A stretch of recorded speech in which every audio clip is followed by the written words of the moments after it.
দয়ালু মেহেরবান সর্বশক্তিমান আল্লাহ জাল্লা শানুহু আম্মা নওয়ালুহুর রহমতের দুয়ারে আরো শুকরিয়া আদায় করি যে মেহেরবান আল্লাহ আমাদের মতো নালায়েক নাচিজ অধম অযোগ্যদেরকে তিনার হাবিব নবী সরকারে দু জাহা সৈয়দুল মুরসালিন শাফিউল মুজনিবিন রাহমাতুল লিল আলামিন আমাদের দয়াল নবী যিনি নবীদেরও নবী রাসূলদেরও নবী ফেরেশতাদের নবী আরশ কুরসি লৌহ কলমের নবী কুল কায়নাতের নবী আমার আল্লাহ বলে আমার নবী সুবহানাল্লাহ। এমন একজন নবী উম্মত হওয়ার সৌভাগ্য তিনি আমাদের দান করেছেন, এটা নিঃসন্দেহে আমাদের জন্য অনেক বড় ইহসান, অনেক বড় দয়া। লাকাদ মান্নাল্লাহু আলাল মুমিনিনা ইয বা'সা ফীহিম রাসূলা মিন আনফুসিহিম। এইজন্যই তো আল্লাহ গৌরব করে যে আমার রাসূলকে তোমাদের মাঝে পাঠিয়ে আমি সবচেয়ে বড় দয়া করেছি। আমাদের আগে কত নবী পাঠিয়েছেন, তিনাদের উম্মতগণকে পাঠিয়েছেন, কত হাজার লক্ষ লক্ষ বছর হয়ে গেল তিনারা চলে গেছেন, কবর জগতে এখনো আছেন। আমাদেরকে আল্লাহ পাঠাইছে সব নবীর উম্মতের শেষে, কিন্তু হাসরের ময়দানে সব নবীর উম্মতের আগে আমাদেরকে জান্নাতে দিবে। নিঃসন্দেহে এটা আল্লাহ তাআলার অশেষ দয়া। পাঠাইলেন সবার শেষে, জান্নাতে দিবে সবার আগে। হযরতে আদম থেকে হযরতে ঈসা আলাইহিমুস সালাম এই সমস্ত নবীগণের উম্মত সবাই একসাথে দাঁড়ালে কাতার হবে মাত্র 40টা। কয়টা? 40 কাতার হবে। আর শুধুমাত্র উম্মতে মুহাম্মাদি হবে 80 কাতার। টোটাল হবে 120 কাতার। 120 কাতারের মাঝে উম্মতে মুহাম্মাদি হবে 80 কাতার। বাকি সমস্ত উম্মতদেরকে ওয়েটিং এ রেখে ময়দানে মাহশারে দাঁড় করিয়ে রেখে স্পেশাল আলাদাভাবে আমাদেরকে আল্লাহ তাআলা জান্নাতে আগে ফয়সালা করবে। সুবহানাল্লাহ বলে। আমার দয়াল নবীজিকে আল্লাহ তাআলা কিভাবে জানাইছেন? প্রিয় নবীজি বলেন, ইন্নাল জান্নাতা হুররিমাত আলাল আমবিয়াই হাত্তা আদখুলাহা। সমস্ত নবীদের জন্য আমার আল্লাহ জান্নাত নিষিদ্ধ করে রেখে দিয়েছেন যতক্ষণ না আমাদের নবী জান্নাতে প্রবেশ না করে। সুবহানাল্লাহ। এমনকি আমার দয়াল নবী বলেন, ওয়াইন্নাল জান্নাতা হুররিমাত আলাল উমাম। সমস্ত উম্মতের জন্য জান্নাত হারাম করা হয়েছে যতক্ষণ না হাত্তা তাদখুলাহা উম্মতি, সেই জান্নাতে আমার উম্মত যতক্ষণ প্রবেশ না করবে ততক্ষণ পর্যন্ত আল্লাহ অন্য কোন নবীর উম্মত জান্নাত দিবে না। সুবহানাল্লাহ। এটা আল্লাহর দয়া। আল্লাহ আমাদের ভালোবাসে বিধায়, আমাদেরকে মায়া করে বিধায়, মেহেরবানি করেছে বিধায় আল্লাহ আমাদেরকে এই মর্যাদার স্থানে নিয়ে আসছেন। আপনার আমার কোনো যোগ্যতা নাই, কারো কোনো এই ধরনের ক্যাপাসিটি নাই এই ক্লাসে আসা। এখানে আল্লাহ আমাদেরকে দয়া করে দিছেন, এটাই আল্লাহর দয়া। এটা কোনোদিন আপনি শুকরিয়া আদায় করে শেষ করতে পারবেন না। আর দয়াল নবীজি রাহমাতুল লিল আলামিন, প্রিয় নবীজি বলেন, আমি তো সব নবীর আগে জান্নাতে যাব, কিন্তু আমার উম্মত সাথে নিয়ে যাব। মিশকাত শরীফের 583 নম্বর পৃষ্ঠার মধ্যে একটা হাদিস রয়েছে। রাসূল করিম সাল্লাল্লাহু আলাইহি ওয়াসাল্লাম হযরতে বিলাল রাদিয়াল্লাহু আনহুকে একদিন বলছেন, বিলাল তুমি আমার পূর্বে জান্নাতে প্রবেশ করবে। বিলাল রাদিয়াল্লাহু আনহু একটু ভীত সন্ত্রস্ত হয়ে গেলেন, ভয় পেয়ে গেলেন। যেখানে কোন নবী রাসূল আমাদের নবীর আগে জান্নাতে প্রবেশ করতে পারবে না, সেখানে নবীজি বলতেছে হযরত বেলাল নবীজির আগে জান্নাতে যাবে। বিষয়টা একটা চিন্তার ব্যাপার না, টেনশনের ব্যাপার। তখন তিনি বললেন, ইয়া রাসূলুল্লাহ, নবী গো, আমি কিভাবে আপনার আগে জান্নাতে প্রবেশ করব? মেহেরবানি করে আপনি আমাদেরকে বলুন। আল্লাহর হাবিব বলেন, বেলাল রে, আমি রাসূলুল্লাহ যেই উটের উপরে বসে জান্নাতে প্রবেশ করব, সেই কাসওয়া নামক উটের লাগাম তুমি বিলালের হাতে থাকবে। আমি রাহমাতুল লিল আলামিন নবীর উটের লাগাম টানতে টানতে তুমি আমার আগে আগে জান্নাতে প্রবেশ করবা। প্রিয় ভাই আমার, দুই কারণে হযরতে বেলালের এই মর্যাদা আমার দয়াল নবীজি দিয়েছেন।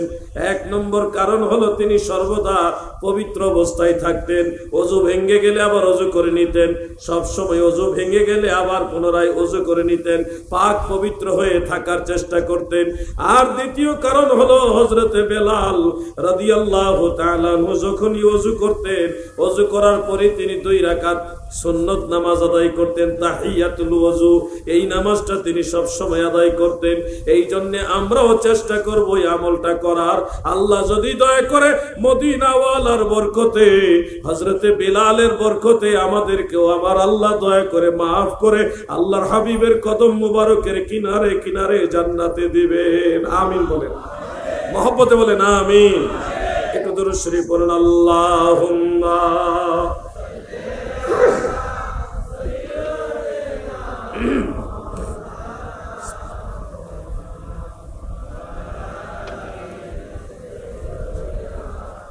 মাওলানা মুহাম্মদ।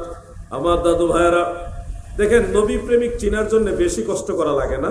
আজকের মাহফিলে আমার আগে যিনি বয়ান করছেন, এর আগে যিনি বয়ান করছেন, প্রত্যেকটা আলেম বয়ানের শুরুতে নবীর দুরূদ পড়ে বেশি, নবীর গজল গায়, নবীর প্রশংসা করে, নবীর শানে নাত বলে, অনেকটা সময় কিন্তু নবীর প্রশংসাই করে। তো নবী প্রেমিক চিনার জন্য আপনার অনেক বেশি দূরে যাওয়া লাগবে না। সুন্নি যারা, নবী প্রেমিক যারা, নবীর দল যারা, তাদের ওয়াজের প্রথম অংশটা ওয়াজ শুরু করার আগে নবীর দরুদ সালাম, নবীর শান মান, নবীর ইজ্জতের আলোচনাগুলি একটু বেশি করে, এইটুকু আপনি দেখেন। আবার অপোজিটে আরেকটা মহল আছে যারা ইসলামের দোহাই দেয়, কিন্তু তারা তাদের আলোচনাগুলি লক্ষ্য করলে দেখবেন এত বেশি দুরুদও পড়ে না। কোনো মতে ওই যে নাম দিছে একটা দুরুদ ইব্রাহিম, এটা দুই একবার পড়ে, তাও ঠেকাত পইরা, না পড়লে কেমন দেখা যায়।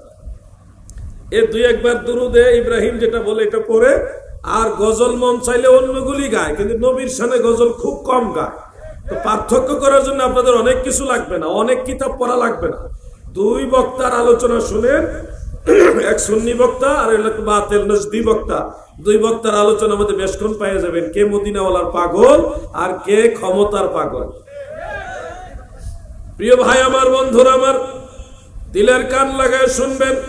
হযরতে বেলাল রাদিয়াল্লাহু আনহু তিনি একজন স্পেশাল নবীজির আশিক ছিলেন। তিনাকে নবীজির উটটা নিয়ে জান্নাতে ঢুকাইবেন। আমরা যারা আছি, আমরা তো এত বড় ফজিলত কল্পনা করতে পারবো না, এটা হবেও না। কিন্তু আমাদের জন্য একটা রাস্তা দয়াল নবীজি রেখে গেছেন, যেটা আপনারা জানেন, পুরাতন ওয়াজ, তারপরও আবার আপনাদের সামনে তুলে ধরি। দাইলামি শরীফের রেফারেন্সে হাফিজুল হাদিস ইমাম শামসুদ্দিন সাখাবী রাহমাতুল্লাহ আলাইহি মাকাসিদুল হাসানা কিতাবের মধ্যে এটা উল্লেখ করেছেন। ফতোয়ে শামীর দ্বিতীয় খণ্ডের 68 নম্বর পৃষ্ঠার মধ্যে হাদিসটা ইবনে আবিদিন শামী রাহমাতুল্লাহ আলাইহি তিনি কোট করেছেন। এছাড়া তাফসীরে রুহুল বয়ানে কাবা ঘরের ইমাম আল্লামা ইসমাইল হাক্কি হানাফি রাহমাতুল্লাহ আলাইহি 7ম খণ্ডের 262 নম্বর পৃষ্ঠায় দারুল ফিকর বৈরুত লেবাননের ছাপা, সেখানেও তিনি হাদিসটা কোট করেছেন। এই ঘটনাটা তাফসীরে জালালাইন শরীফের হাসিয়ার মধ্যেও আছে, এছাড়াও আরো বেশ কিছু কিতাবের মধ্যে আছে। হাদিসটা হলো এরকম: একদা দয়াল নবীজি বসে আছেন, প্রিয় নবীজির পাশে হযরতে আবু বকর সিদ্দিক রাদিয়াল্লাহু আনহু বসা। এমত অবস্থায় হযরতে বিলাল রাদিয়াল্লাহু আনহু আযান দিচ্ছেন। আযানের মধ্যে যখন বললেন আশহাদু আন্না মুহাম্মাদার রাসূলুল্লাহ, আবু বকর সিদ্দিক সাল্লাল্লাহু আলাইহি ইয়া রাসূলুল্লাহ বলে বৃদ্ধাঙ্গুলি নখের মধ্যে চুমা খায়া চোখের মধ্যে মাসেহ করলেন। দ্বিতীয়বারও যখন বললেন আশহাদু আন্না মুহাম্মাদার রাসূলুল্লাহ, আবু বকর সিদ্দিক কুররাতু আইনি বিকা ইয়া রাসূলুল্লাহ বলে এই নখের মধ্যে চুমা খায়া চোখের মধ্যে এভাবে মাসেহ করলেন। আযান যখন শেষ হলো, আল্লাহর হাবিব বলেন ইয়া খলিলি মান ফাআলা মিসলা মা ফাআলা খলিলি হাল্লাত আলাইহি শাফাআতি। ও দুনিয়ার মানুষেরা শুনো, আমার খলিল আবু বকর সিদ্দিক যেইভাবে আমি রাসূলের নাম শুনে চুমা খাইয়া চোখের মধ্যে মাসেও করেছে, এই আমল যদি আমার উম্মতেরা কেউ করে, হাসর ময়দানে তাকে শাফাআত করে আমার পিছে পিছে জান্নাতে নেওয়া আবশ্যক হয়ে যাবে। অর্থাৎ নবীজি বললেন, আল্লাহর হাবিব বললেন, আমার ওই উম্মতকে আমার পিছে পিছে আমি জান্নাতে নিয়ে যাব। আমার দাদু ভাইরা গো, এই আমলটা যদি আমরা করতে পারি, আল্লাহ রসুলের হাদিস মোতাবেক হাসরের ময়দানে আমার নবীর পিছে পিছে জান্নাতে যাওয়ার আশা রাখতে পারি। পারি কিনা ভাই? এখানে এসে কিছু ভাইরা, বিপদগামী ভাইরা, দ্বীনের গভীর জ্ঞান নেই এরকম কিছু বিপদগামী বিভ্রান্ত ভাইরা, ওনারা বলবে এটা জাল হাদিস। আমি বলবো ভাই, কথায় কথায় জাল হাদিস বলে দেওয়াটা আলেমের কাজ না। আপনি যদি মুহাক্কিক আলেম হন, মুহাদ্দিস হন, তাহলে আপনি হাতু বুরহানাকুম ইন কুনতুম সাদিকিন, আপনি রেফারেন্স পেশ করুন, দলিল পেশ করুন যে কোন নাকিদ পর্যায়ের মুহাদ্দিস এটাকে জাল হাদিস বলেছে, একটা সূত্র দেন। আপনি বললেই তো একটা হাদিস জাল হাদিস হয়ে যাবে না। জাল হাদিস বলার জন্য নিয়ম আছে, আইন আছে, সূত্র আছে, উসুল আছে। সেই উসুল মোতাবেক আপনাকে কথা বলতে হবে। হাদিস শাস্ত্রের বড় বড় ইমাম যারা, ইমাম সাখাবী রাহমাতুল্লাহ আলাইহি, তিনি হাদিসটা মাকাসিদুল হাসানার মধ্যে উল্লেখ করে লিখেছেন ওয়ালা ইউসিহু, এটা সহিহ নয়। উসুলে হাদিসের মানদণ্ডে হাদিস শাস্ত্রের একটা পরিভাষা, যে কোনো হাদিস সম্পর্কে যদি মুহাদ্দিসিনে কেরাম বলে ওয়ালা ইউসিহু, এটা সহিহ নয়, তখন এটা ধরে নিতে হয় এটা হাসান সনদের হাদিস অথবা দাঈফ, কিন্তু মওযু নয়। এটা ইমাম সাখাবীর এবং ইবনু হাজার আসকালানি, মুল্লা আলী কারি, শেখ আব্দুল হক মুহাদ্দিস দেহলভী, বড় বড় ইমাম যারা হাফেজ ইরাকি সহ ইমাম আহমদ বিন হাম্বল, ওনারা সবাই এই মূল নীতিগুলি বলে গেছেন। যখন কোনো হাদিস সরাসরি জাল হাদিস হয় তখন মুহাদ্দিসরা বলে হাজা কিজবুন, এটা মিথ্যা, হাজা বাতিলুন, এটা বাতিল, হাজা লা আসলা লাহু, এটার কোনো ভিত্তি নাই, হাজা মওদু, এটা ভিত্তিহীন জাল হাদিস, এভাবে লিখে।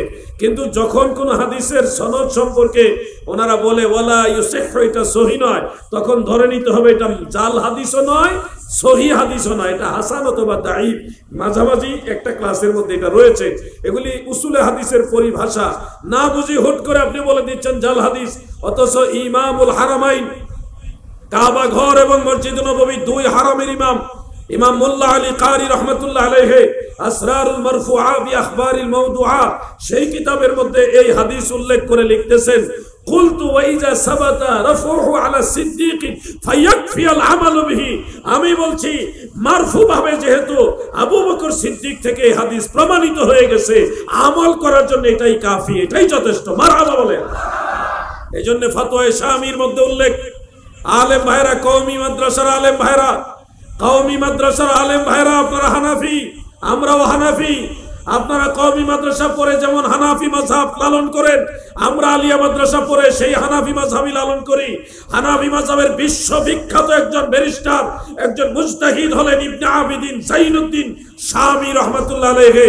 তিনি ফতোয়া শামীর মধ্যে পরিষ্কার দ্বিতীয় খণ্ডের 68 নম্বর পৃষ্ঠার মধ্যে লিখেছেন, নবীজির নাম যদি কেউ আযানে শুনে চুমা খেয়ে চোখে মাসহ করে, এটা মুস্তাহাব, এটা জায়েজ, জায়েজ, জায়েজ। সুবহানাল্লাহ।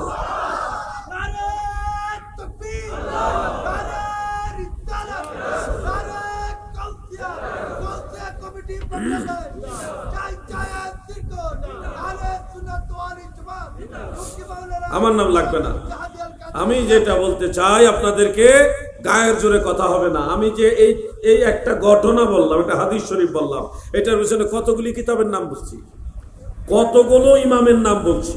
আপনি পারলে যদি ইলমি যোগ্যতা থাকে বলেন যে হাদি ভাই, আপনি যে এতজন ইমামের নাম বললেন, হাফেজ ইরাকির নাম বললেন, হাফেজ ইবনে হাজার আসকালানির নাম বললেন, হাফেজ সাখাবীর নাম বললাম, তারপর ইমাম আহমদ বিন হাম্বলের কথা বললাম, মুল্লা আলী কারির কথা বললাম, তারপরে শেখ আব্দুল হক মুহাদ্দিস দেহলভীর নাম বললাম, ইবনে আবিদিন যাইনুদ্দিন শামীর কথা বললাম, রুহুল বয়ান, কতগুলি বললাম। আপনি পারলে বলেন যে হাদি ভাই আপনার এই কথাগুলি কিতাবে নাই।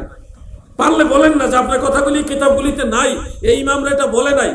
আর যদি আপনি বলতে না পারেন জিহাদি ভাই আপনার কথা কিতাবে আছে, তাহলে আমি আপনাকে বলবো কিতাবে যদি থাকে তাহলে সেই কিতাবের পথ বাদ দিয়া কার পথে যাচ্ছেন? এই কিতাবের পথ মদিনাওয়ালার পথ, এটা তো ইসলামের পথ। এই কিতাবে থাকার পরেও, ইসলামে থাকার পরেও, কোরআন সুন্নাহয় থাকার পরেও, সালফে সালিহিনের পথে থাকার পরেও আপনারা এটা ডিনাই করছেন, অমান্য করছেন। কাকে খুশি করার জন্য? আপনারা কি আল্লাহর হাবিবের পথে নাই, নাকি নজদের পথে রওনা দিয়েছেন? জেনে শুনে যদি নবীর তরিকা বাদ দিয়া, ওলি আল্লাহর পথ বাদ দিয়া ইবনে আব্দুল ওয়াহাব নজদির পথে যান, তাহলে তো নিজের পায়ে নিজে কুড়াল মারলেন। আমি হিংসা বিদ্বেষ ভাবাপন্ন হয়ে কথা বলছি না, লিগেলি কথা বলতেছি। একটা হাদিসকে আপনি বললে হবে না জাল হাদিস, এটার জন্য জাল হাদিস প্রমাণের উসুল আছে, নিয়ম আছে, নিয়ম মাফিক আপনাকে কথা বলতে হবে। দাদু, আমার দয়াল নবীজির সাথে আমরা জান্নাতে যেতে চাই, চাই না? যদি নাই চাইতেন এই কষ্ট করে মাহফিলে এসে মাটিতে বসে যেতেন না। এই মাটিতে বসে যাওয়াটা একটা প্রমাণ যে আল্লাহ হাবিবকে আপনারা ভালোবাসেন, নবীজির ভালোবাসার একটা প্রমাণ এটা। এখানে মাটিতে এসে বসে গেছেন, বসার মধ্যে বেশ কম আছে, কি আইটা সেটা বসছেন মদিনাওয়ালার মহব্বতে। এই বসাটাও কিন্তু একটা ওসিলা হবে। আল্লাহ যেন আমাদের কবুল করে, বলেন আমিন। আমার মনে হয় জায়গাটা একটু কম হয়ে গেছে, তো লোকজন আরো হয়তো আসবে, 2-4 জন করে আসতে থাকবে। আপনারা যদি কষ্ট না নেন, একটু সামনের দিকে আগায়া, এই হালকা হালকা একটু একটু গ্যাপ আছে তো যুবক ভাই, আপনারা একটু সামনের দিকে আগে আসেন, পিছন দিকে খালি থাকুক, যেন নতুন যারা আসবেন ওরা বসার জায়গা পায়। আমরা আগের থেকে ওনাদের জায়গা করে দিয়ে রাখলাম। আল্লাহুম্মা সাল্লি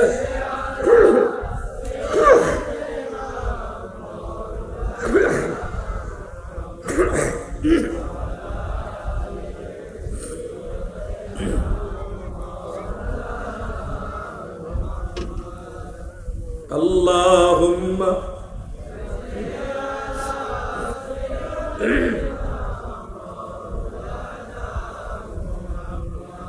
ওয়া আলা আলি সাইয়্যিদিনা।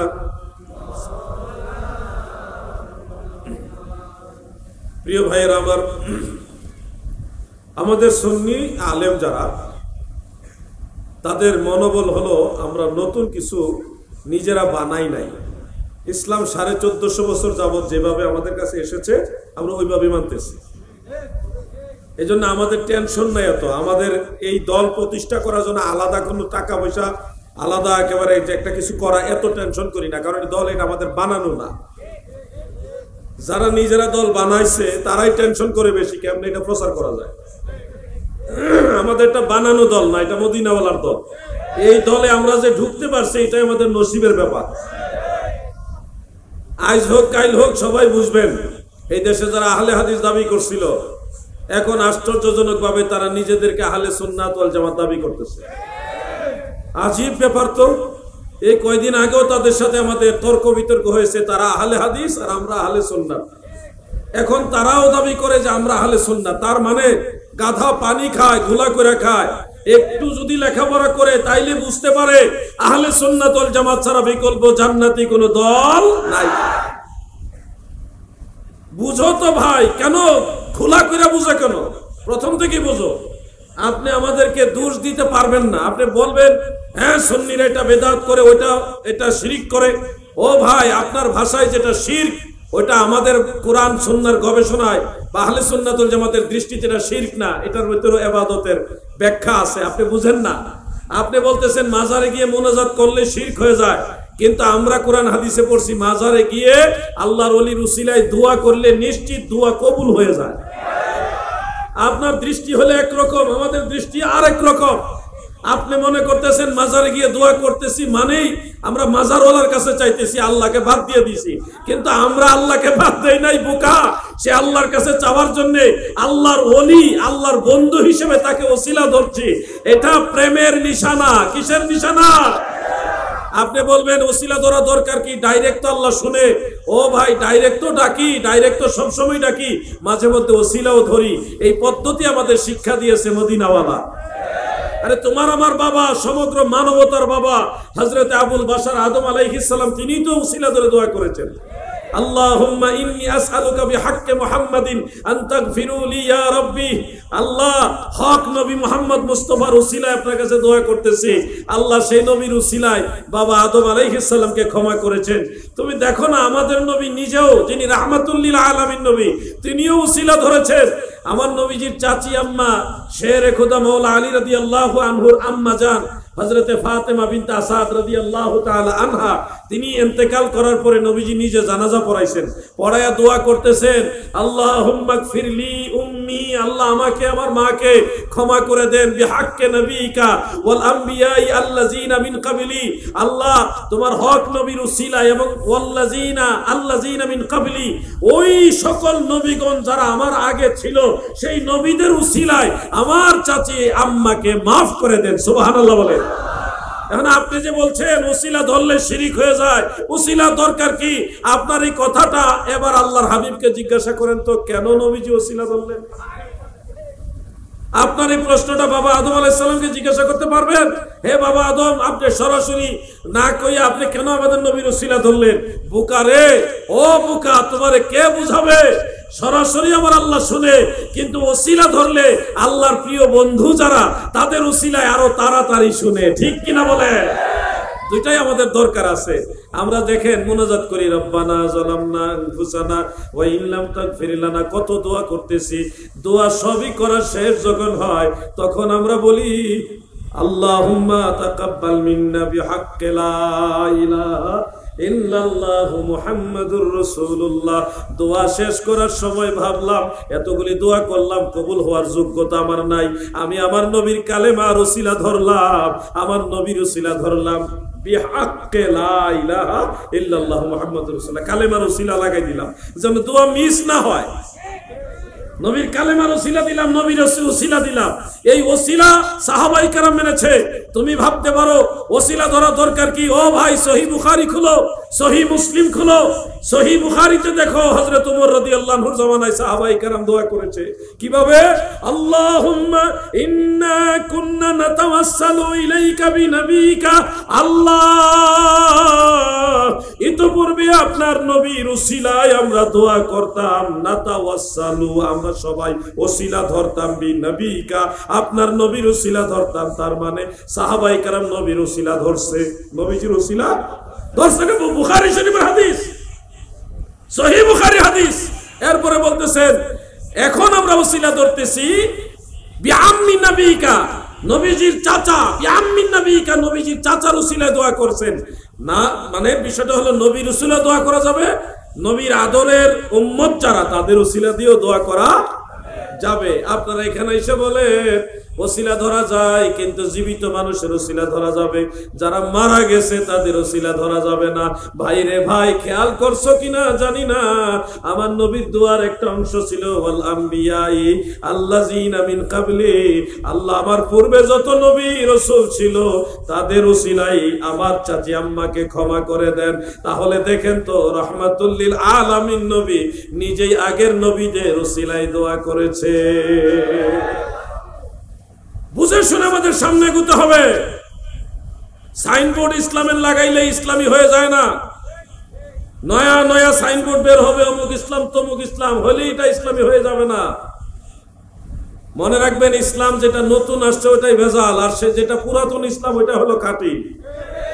যে ইসলামে বড় পীর গৌসে পাক আব্দুল কাদের জিলানী ছিল, যে ইসলামে খাজা গরিবে নওয়াজ ছিল, যে ইসলামে খাজা বাহাউদ্দিন নকশবন্দ আল বুখারী ছিল, যে ইসলামে হযরতে মুজাদ্দিদ আল ফিসানি আল ফারুকি ছিল, যে ইসলামে শাহজালাল ইয়ামানি মুজাররাদি ছিল, যে ইসলামে আল্লাহর আউলিয়ারা ছিল, ইমাম বুখারী, মুসলিম, আবু দাউদ, তিরমিজি, ইবনে মাজাহ, নাসাই, ইমাম আবু হানিফা, ইমাম মালিক, ইমাম আহমদ, ইমাম শাফিঈ, ওই সকল ইমামরা যে ইসলামে ছিল, সুন্নি মুসলমান সেই ইসলাম বিশ্বাস করে, ঠিক কিনা বলে?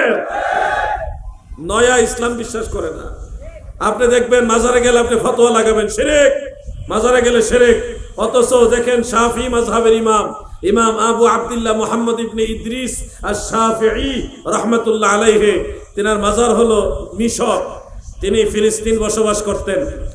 তিনি নিজে যখন কোনো পেরেশানিতে মুসিবতে পড়তেন, ফতোয়া শামি এবং তারিখে বাগদাদের মধ্যে উল্লেখ রয়েছে, যখন কোনো পেরেশানিতে বড় মুসিবতে পড়তেন ইমাম শাফিঈ রাহমাতুল্লাহ আলাইহি, তিনি ফিলিস্তিন থেকে পায়ে হেঁটে চলে যেত, বাগদাদ চলে যেত, ইরাকে। ওখানে গিয়ে ইমাম আবু হানিফা রাহমাতুল্লাহ আলাইহির মাজারের কাছে গিয়ে তিনি বলেন, সাল্লাইতু রাকাতান, আমি 2 রাকাত নামাজ আদায় করতাম। ওয়া সাআলতুল্লাহ ইনদা কবরিহি, আবু হানিফা রাহমাতুল্লাহ আলাইহির মাজারের পাশে আমি নিজে দাঁড়ায়া ওনার উসিলায় দোয়া করতাম। সুবহানাল্লাহ বলেন। আপনার ইসলাম বলতেছে মাজারের কাছে যাওয়া যাবে না, মাজারের কাছে গিয়ে মুনাজাত করা যাবে না। আর ইমাম আবু হানিফা, ইমাম শাফিঈ, ওনাদের ইসলাম বলতেছে বিপদে পড়লে মাজারের কাছে গিয়ে দোয়া করো, আল্লাহর ওলির উসিলায় দোয়া কবুল হবে। সুবহানাল্লাহ বলেন।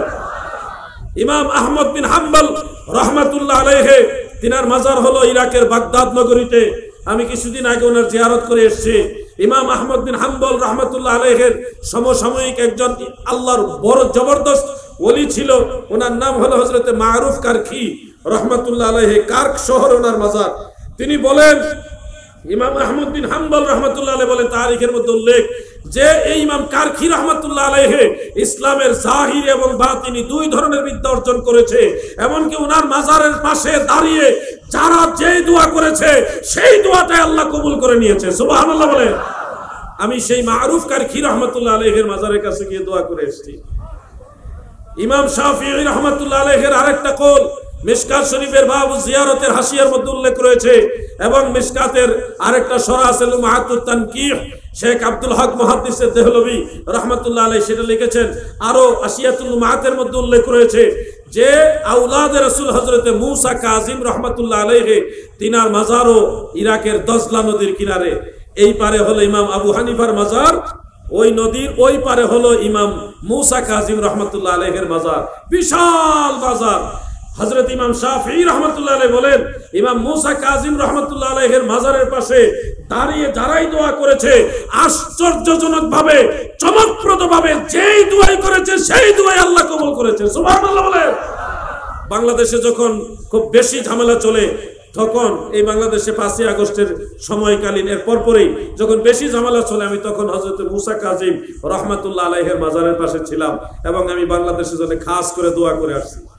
আমি বিশ্বাস করেছি সেই আল্লাহর আউলিয়াদের মতো হয়তো আমি নালায়েক, নিঃসন্দেহে আমি নালায়েক, আমার দোয়া কবুল হয়েছে এবং খুব তাড়াতাড়ি বাংলাদেশের পরিবেশ ভালো হবে।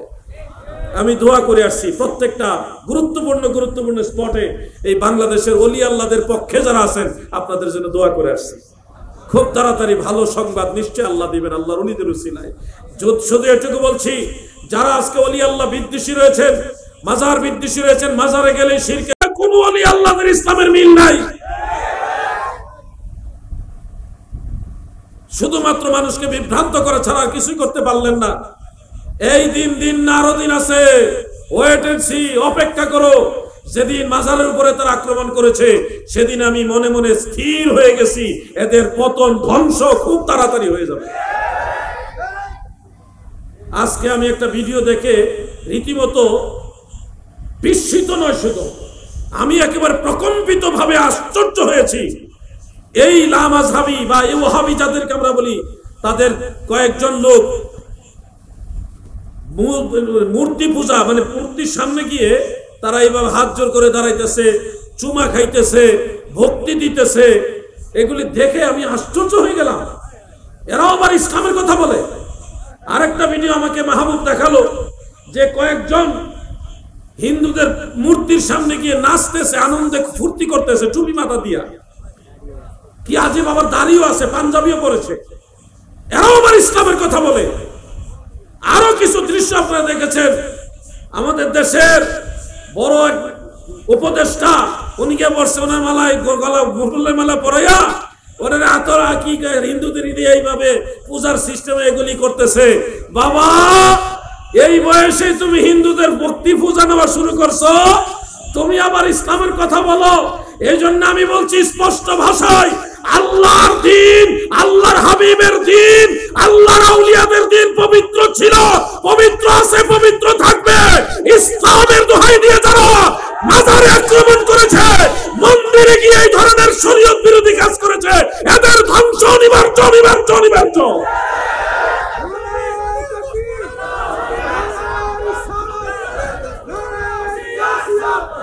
আমরা কোন বিধর্মীদের পূজার বিরুদ্ধে না, তাদের ধর্ম তারা পালন করবে, কিন্তু এটার রক্ষণাবেক্ষণ, নিরাপত্তার দায়িত্ব বাংলাদেশ সরকারের পক্ষ থেকে দেওয়া হবে। পুলিশ প্রশাসন দিবে, গোয়েন্দা বিভাগ দিবে, বিজিবি দিবে, র্যাব দিবে, সিআইডি, ডিবি, ডিএসবি, এনএসআই, আরো যত গোয়েন্দা সংস্থা আছে তারা দিবে। প্রয়োজনে সেনাবাহিনী সেটা নিরাপত্তা দিবে।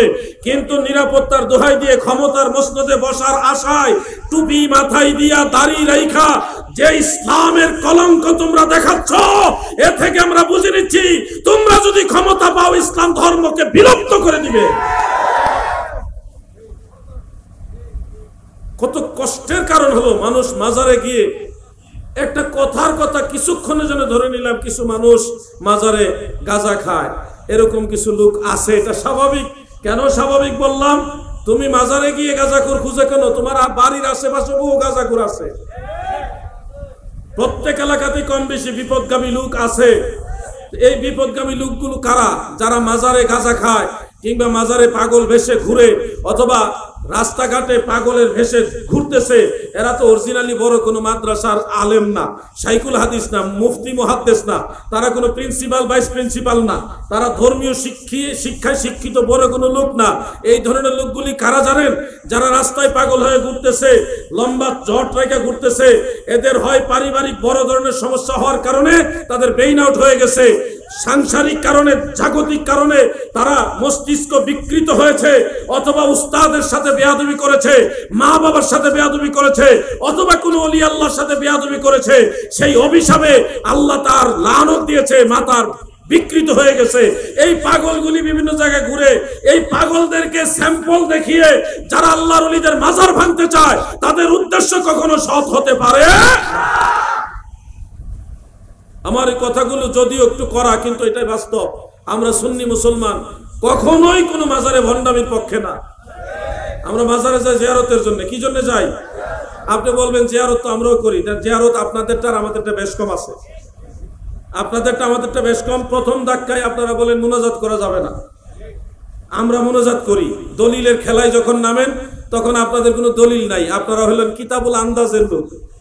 আর আমরা দলিল দেখায় দেই, আল্লাহ রসুল কবরস্থানে গিয়ে হাত তুলে দোয়া করেছেন, রাফাআ ইয়াদাইহি সালাসা মাররাতিন, সহিহ মুসলিমে আছে, প্রিয় নবীজি কবরস্থানে হাত তুলে দোয়া করেছেন।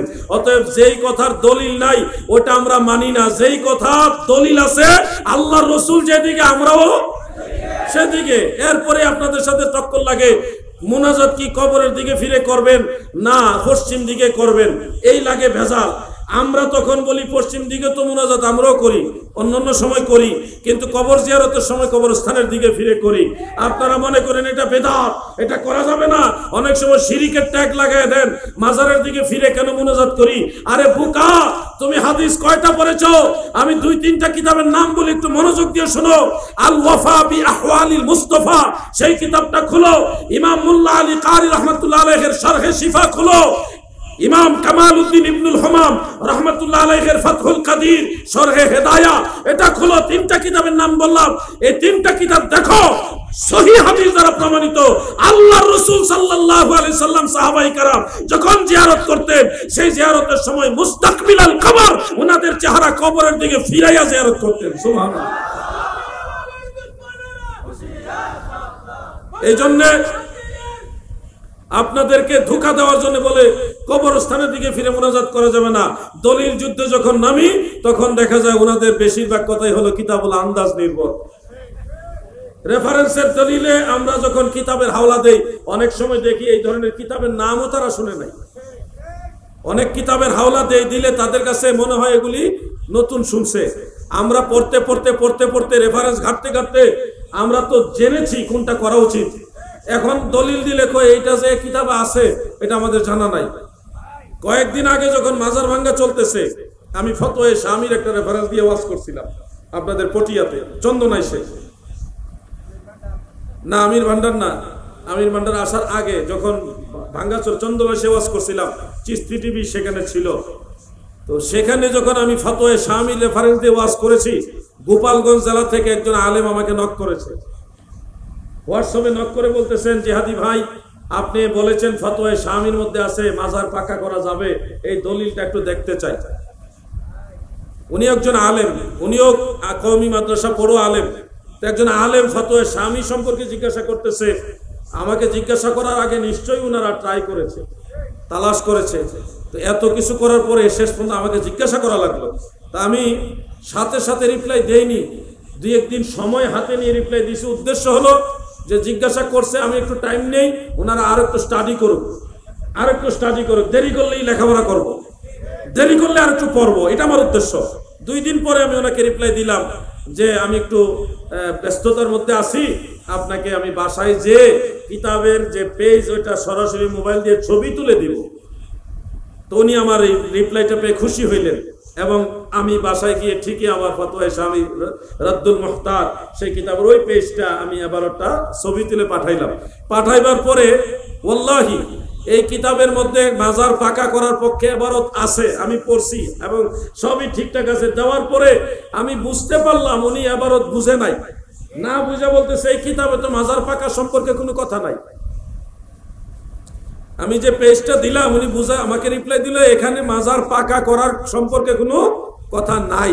তখন আমি বুঝলাম ভাই সাহেব কিতাব বুঝা নাই, ভাই সাহেব কিতাব বুঝা নাই। তখন আমি কি করছি, আমার এই ছাত্র ভাইরা বলতে পারবে, যুবকরা বলতে পারবে, ওই পেজটার মধ্যে একটা সিস্টেম আছে, কোন এবারটা এটা আমি এইভাবে দাগ দিয়ে দিছি, এইভাবে যে এইটুকু একটু মনোযোগ দিয়ে পড়েন, যদি পড়তে না পারেন মুহাক্কিক আলেমের কাছে গিয়ে এবারটা বুঝে আসেন। এখন যখন আমি আঙ্গুল দিয়ে ওই যে লাল দাগ দিয়ে দিছি, এই এবারটুকু পড়েন, আমার কাছে সেই ডকুমেন্টগুলি আছে আমার হোয়াটসঅ্যাপে, দেওয়ার পরে এখন আর এবারত দিয়ে কথা বলে না, এই এবারত দিয়ে কথা বলে না, হাদিসে আছে, এইটা আছে, সেইটা আছে, অন্যগুলি বলতেছে। আমার তো আর তার এত তর্ক করার দরকার নাই, আমি তো তার সাথে হোয়াটসঅ্যাপে এত অ্যাভেলেবেল টাইম নিয়ে তর্ক করার সময়ও নাই।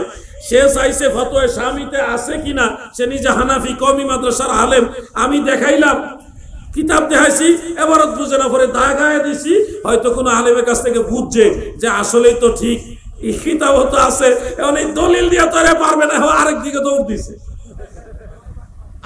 দৌড় দিছে, এদিকে তো পারবো না। এজন্য আমি বলছি, শুনুন, আহলে সুন্নাত ওয়াল জামাত নতুন করে প্রতিষ্ঠা করা লাগবে না। পৃথিবীর যত ইমাম আছে, যত মুহাদ্দিস, মুফাসসির, ফকিহ, মুজাদ্দিদ, মুজতাহিদ, যত ওলিয়া আছে, সবাই আহলে সুন্নাত ওয়াল জামাত, আমরাও তাদের পথে আছি, থাকবো ইনশাআল্লাহ। আপনি নতুন দল নিয়ে আসবেন, আইনে ভেজাল লাগবে, কারণ আপনার সাথে পুরানটার মিলবো না, আমাদেরটা পুরান, আমাদের যেটা ধরবেন এটা আগের সাথে মিলবো। আপনি কি ধরবেন? মিলাদ ধরবেন। আজ থেকে 1000 বছর আগের ইমামরা মিলাদ করছে, আমি দেখাই দিব। 1200 বছর আগের কিতাবের মধ্যে মিলাদের কথা আছে, আমি দেখাই দিব। আমাদেরটা পাবেন, কারণ আমরা একটা নতুন না।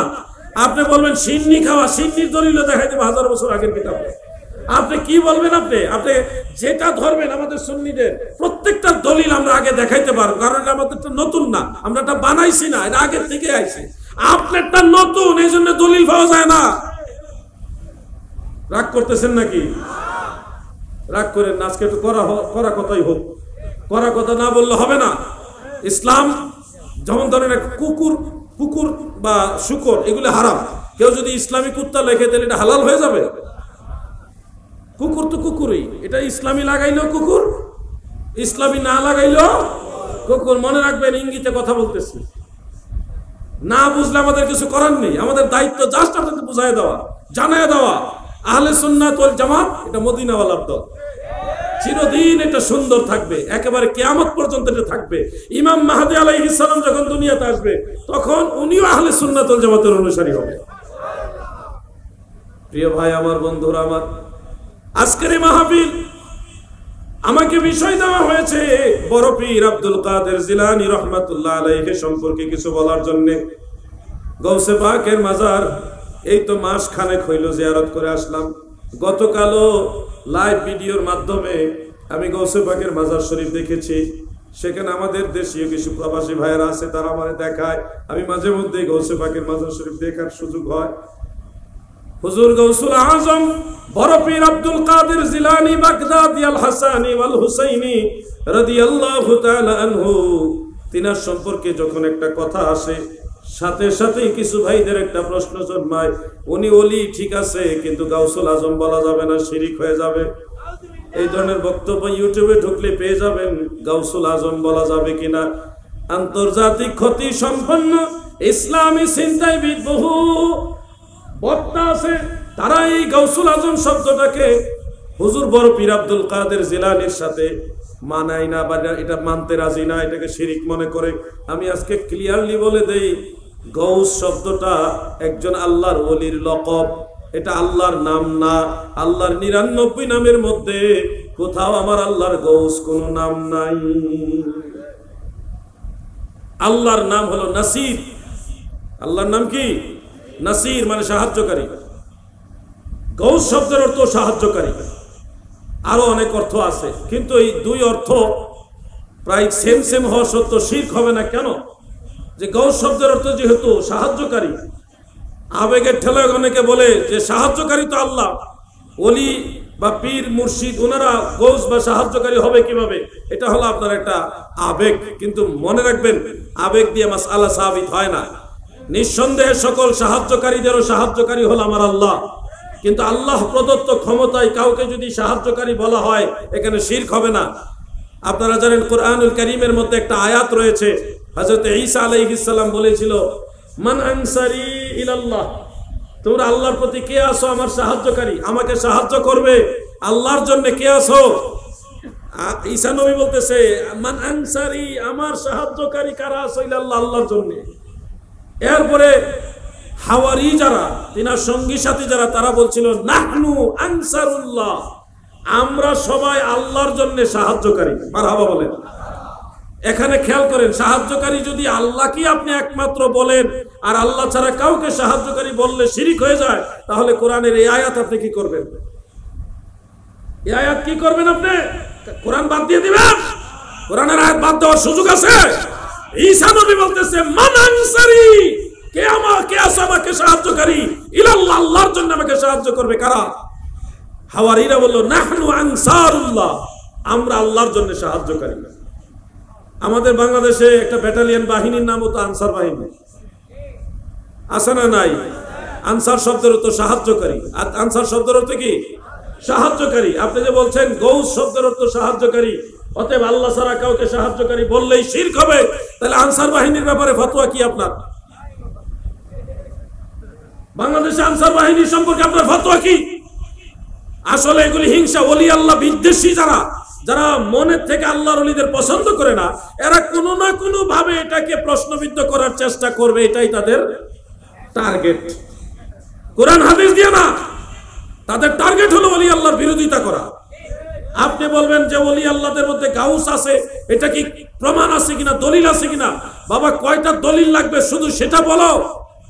আমি 3 জন ইমামের নাম বলি যাদেরকে তোমরা সবাই মানো, কওমি আলেমরাও মানে, জামাতি আলেমরাও মানে, লামাযহাবিরাও মানে, আমরাও মানি। 3 জন ইমাম। 1 নম্বরে হাফিজুল হাদিস ইমাম জালালউদ্দিন সুয়ুতী রাহমাতুল্লাহ আলাইহি, 2 লক্ষ হাদিসের সনদ উনি মুখস্থ জানতেন। তিনার আল হাবিলিল ফাতাওয়ার মধ্যে গাউস কুতুব ওলি আবদাল সম্পর্কে একটা আলাদা চ্যাপ্টার তৈরি করে আলাদা একটা কিতাবই লিখছেন। 2 নম্বরে শোনো ভাই আমার, হাফিজুল হাদিস ইমাম শামসুদ্দিন সাখাবী রাহমাতুল্লাহ আলাইহি। ইমাম সাখাবী ইমাম ইবনে হাজার আসকালানির শাগরিদ, উনিও হাফিজুল হাদিস, উনিও গাউস কুতুব ওলি আবদাল সম্পর্কে আলাদা একটা কিতাব লিখে গেছে। 3 নম্বরে ইমামুল হারামাইন মোল্লা আলী কারি হানাফি রাহমাতুল্লাহ আলাইহি, কাবা ঘরের ইমাম, মসজিদ নববীর ইমাম, 2 হারামের ইমাম ছিলেন তিনিও গাউস কুতুব ওলি আবদাল সম্পর্কে বিশাল এক চ্যাপ্টার লিখে গেছে। আমি আরো নাম বলতে পারবো, 2 জন 3 জনের নাম আমি বললাম, এর মধ্যে আরেকজনের নাম না বললে নাই হয়, ইমাম শাফিঈ রাহমাতুল্লাহ আলাইহি। ইমাম শাফিঈ উনি এই গাউস এবং আবদাল, এই সমস্ত আউলিয়া কেরামের তাবাকাত, এই দারাজাত, এগুলি নিয়ে আলাদা বিশেষ একটা চ্যাপ্টার দিয়েছেন, আলোচনা দিয়েছেন। এমনকি ইমাম সাখাবী এবং ইমাম ইবনে আবিদিন শামী, আমাদের ফতোয়া শামী যিনি লিখছেন, ওনার একটা রেসালা আছে, এই ব্যাপার আমার কাছে আছে। সেই রেসালার মধ্যে সবগুলি এক জায়গায় জমা করেছেন যে হাদিস শাস্ত্রে ইমাম আহমদ বিন হানবাল এবং অন্যান্য ইমাম ইবনে আবি দুনিয়া, অন্যান্য ইমামরা এই গাউস কুতুব ওলি আবদাল সম্পর্কে যেই পরিমাণ হাদিসের সংখ্যা বর্ণনা করেছেন, যেই পরিমাণ হাদিস বয়ান করেছেন, সবগুলি হাদিস একসাথে জমা করে মুহাদ্দিসিনে কেরাম বলতেছে এইগুলি হাদিসের ভাষ্যের দৃষ্টিতে এগুলি হলো হাদিসে মুতাওয়াতিরের প্রায় সমতুল্য। সুবহানাল্লাহ বলেন। আর উসুলে হাদিসের মানদণ্ডে এগুলি হাদিসে মশহুর পর্যায়ের হাদিস। আর মানার দৃষ্টিতে প্রসিদ্ধ হওয়ার ব্যাপারে এই হাদিসগুলি হলো মুতাওয়াতিরের সমতুল্য হুকুম রাখে, এই ধরনের মন্তব্য করেছে বড় বড় ইমামরা। আর আপনি বলতেছেন গাউসই মানি না, আপনি ওলি মানেন না, আবার গাউস মানবেন করতে? আপনি জানেনই কতটুকু আর ফতোয়া দেনই কতটুকু। গাউস কুতুব নিয়ে আপনাকে স্টাডি করতে হবে। যেমন একটা হাদিস তারিখ ইবনে আসাকিরের মধ্যে উল্লেখ, হযরত আব্দুল্লাহ ইবনে মাসউদ রাদিয়াল্লাহু আনহু থেকে বর্ণিত, قال رسول الله صلى الله عليه وسلم 300 أنفس, আমার দয়াল নবীজি বলেন 300 নফস রয়েছে। কয়শো? 300 নফস রয়েছে। কুলুবুহুম আলা কলবি আদম, যাদের কালবের মর্যাদা বাবা আদম আলাইহিস সালামের বরকতে ওরকম মহা সম্মানিত। ওয়ালাহু 40 এবং 40 জন রয়েছে কুলুবুহুম আলা কালবি মূসা, যাদের কালবের মর্যাদা হযরত মূসা আলাইহিস সালামের বরকতে ওরকম বড়। এইভাবে 7 জন, 5 জন, 3 জন, সর্বশেষ নবীজি বললেন ওয়ালাহু ওয়াহিদুন, একজন রয়েছে কালবুহু আলা কালবি ইসরাফিল, এমন একজন আল্লাহর ওলি আছে গো যার কালবের মর্যাদা হযরত ইসরাফিল আলাইহিস সালামের বরকতে ওরকম মহান। ইসরাফিল আলাইহিস সালাম সৃষ্টি জগতে যত বড় বড় সৃষ্টি আছে এর মধ্যে অন্যতম হলো হযরত ইসরাফিল আলাইহিস সালাম। ইনার একটা বর্ণনা হাদিসে এসেছে, পৃথিবীর সব সাগর মহাসাগরের পানি একসাথে করে যদি হযরত ইসরাফিল আলাইহিস সালামের মাথায় দেওয়া হয়, একটা সুইয়ের মাথার যে পানি ওই সমানও হবে না। কত বড় উনি! এই জন্য ইসরাফিল আলাইহিস সালামের দিকে ওনাকে নিসবত করা হয়েছে যে একজন, উনি হলেন সমস্ত আউলিয়াদের সরদার, সাইয়্যিদুল আউলিয়া, যাকে কুতুবুল আকতাব বলা হয়। এই কুতুব যিনি, ওনাকে বলা হয় গাউস। মুহাদ্দিসিনে কেরাম, ফুকাহায়ে কেরাম বিষয়টা ক্লিয়ার করে উল্লেখ করেছেন, যিনি ওলিদের সরদার হন তিনি হলেন কুতুব, আর কুতুব যিনি তিনি হলেন গাউস। এই কুতুব আর ওই বই কুতুব এক না, কিন্তু বইয়ের কুতুব হলো ছোট কাফ দিয়া, আর আল্লাহর ওলির কুতুব হলো বড় কফ দিয়া, কফ তোয়া বা, এই 3টা অক্ষর মনে রাখবেন। অনেকে আবার শব্দ মনে করে কুতুব মানে বই সমূহ, বই আবার ওলি হয় কেমনে, এই ধরনের চিন্তা। ওই যে শব্দ জ্ঞানের অভাব, যে দূর পড়ছে দূরে না জানে, সে তো ওই কুতুব সম্পর্কে জানে না, এই জন্য সে মনে করতেছে বইয়ের নাম মনে হয় ওলি। নাউজুবিল্লাহ। এই জন্য বলছি, শুধু একটা হাদিস আমি বললাম, এছাড়া আরো বহু হাদিস আছে। প্রিয় নবীজি বলেন যে লাম্মা মাতা ওয়াহিদ, যখন ওই ব্যক্তি ইন্তেকাল হয়ে যায়, একজন ব্যক্তি, আবদালাল্লাহু মাকানাহু মিন সালাসা, তখন ওই একজনের জায়গাটা 3 জন যে আউলিয়া থাকে স্পেশাল, তাদের থেকে একজন নিয়ে ওখানে সেটিং করা হয়। ওয়ালাম্মা মাতা ওয়াহিদুন মিন সালাসা, ওই 3 জনের মধ্য থেকে যদি কেউ ইন্তেকাল হয়, তখন ওই 5 জনের থেকে একজন আইসায় 3 জনের কোটা ফিল আপ করে। এইভাবে অল টাইম আল্লাহর জমিনে, এক বর্ণনা আছে 356 জন, আরেক বর্ণনা আছে 5 শতাধিক আল্লাহর ওলি থাকে, তাদের মাঝে ওলি আল্লাহদের স্তরগুলি অল টাইম আল্লাহ ফিল আপ রাখে। এটা আমার আল্লাহর একটা সৌন্দর্য, মানে আল্লাহ তাআলার একটা গুণ, আল্লাহ তাআলার একটা দয়া নিদর্শন। এই জমিনে যেমন ধরেন সংসদ, একজন এমপি মারা গেলে এখানে 3 মাসের মধ্যে আবার আরেকজন এমপি নির্বাচন করা হয়। ইনারা এই সিস্টেমগুলি কই থেকে শিখছে? ওই যে ওলি আল্লাহদের কোটা হাদিস পড়ছে আগের আলেমরা, এখান থেকে শিখছে যে এমপি মোল্লা আরেকজন এমপি এখানে ঢুকাইতে হবে, মন্ত্রী মোল্লা আরেকজন মন্ত্রী এখানে ঢুকাইতে হবে। এই সিস্টেমগুলি ওই যে আগের থেকে হাদিসের আলোকে ওলি আল্লাহদের তাবাকাত এগুলি মানুষ জানছে, ওইখান থেকে এইগুলি শিখছে। এগুলি থেকে ওনারা শিখে নাই, ওনাদের থেকে তারা শিখছে। প্রিয় ভাই আমার, বন্ধুরা আমার, এই জন্য বলছি, যারা গাউসুল আজম মানেন না, ওলিয়া উলিয়া মানেন না, তাদের আরো জানার দরকার, আরো স্টাডি করা দরকার। সর্বকালে যারা সবচেয়ে বেশি মহাসম্মানিত গাউসুল আজম ছিলেন, তাদের মধ্যে অন্যতম হলো হুজুর গাউসুস সাকালাইন, হুজুর গাউসুল আজম বড় পীর আব্দুল কাদের জিলানী। তিনার জিয়ারতে আল্লাহ চাহে তো আবার মাহে রমজান শরীফে কিংবা রমজান শরীফের পরে আবার যাবো ইনশাআল্লাহ। শুনুন, ওলি আল্লাহ সম্পর্কে আপনাদের জানতে হবে। আমি দেখেছি রাঙ্গুনিয়ার রাহাতিয়া দরবার শরীফের যে হুজুর আল্লামা ওবায়দুল মুস্তাফা সাহেব, তিনি গিয়েছিলেন গৌসে পাকের দরবারে। আমি দেখলাম আল্লাহর বান্দা গৌসে পাকের মাজারের কদম মোবারকের কিনারে বসে হাউমাউ করে কাঁদতেছে। প্রেম কাকে বলে? শুনুন, সবার নসিবে সব জুটে না। কিছু মানুষ আছে, তারা অনেক আল্লাহর দয়ায় তারা একটু দামি লোক, তাদের নসিব অটোমেটিকলি এটা হয়। আপনি চাইলে পারবেন না, কিন্তু আল্লাহ চাইলে হবে। এই জন্য ওলি আল্লাহদের সোহবত এটা নসিবের ব্যাপার। গৌসে পাকের এই খানদান সারা পৃথিবীতে ছড়িয়ে গেছে, তিনার এই সিলসিলা সারা পৃথিবীতে ছড়িয়ে গেছে। এটা এমনি এমনি হয় না ভাই।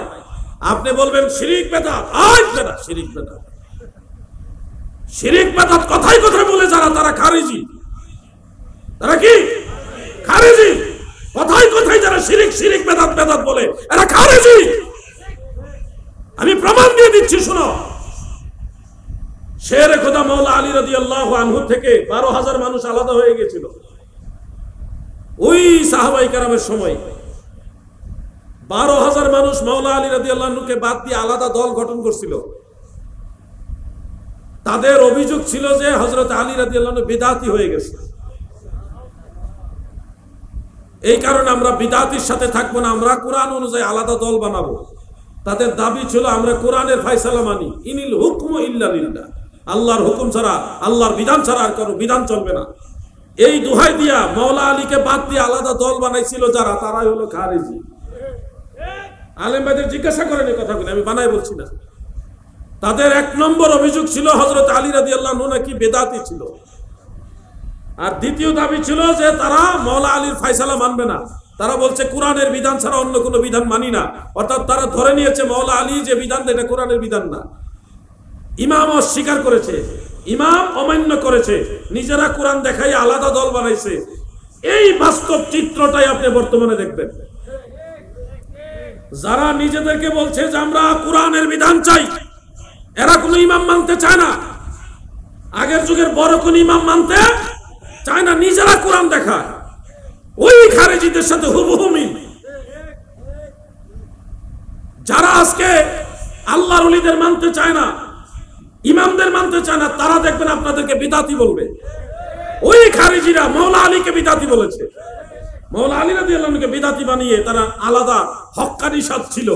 এই জন্য বলছি, যারা কথায় কথায় বিদআতি বলে, কথায় কথায় শিরকের ট্যাগ লাগায়, এরা হলো ওই জামানার খারেজি, মুদ্রার ওই পিঠ আর এই পিঠ। ঠিক কিনা বলেন?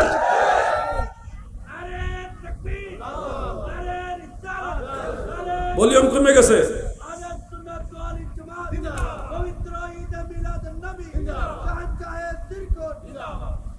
আমার আলোচনা কি ব্যথিত হচ্ছেন আপনারা? আমরা বলছি না যে ইসলামে বিদআত না, অবশ্য বিদআত আছে, কিন্তু বিদআত সব খারাপ না।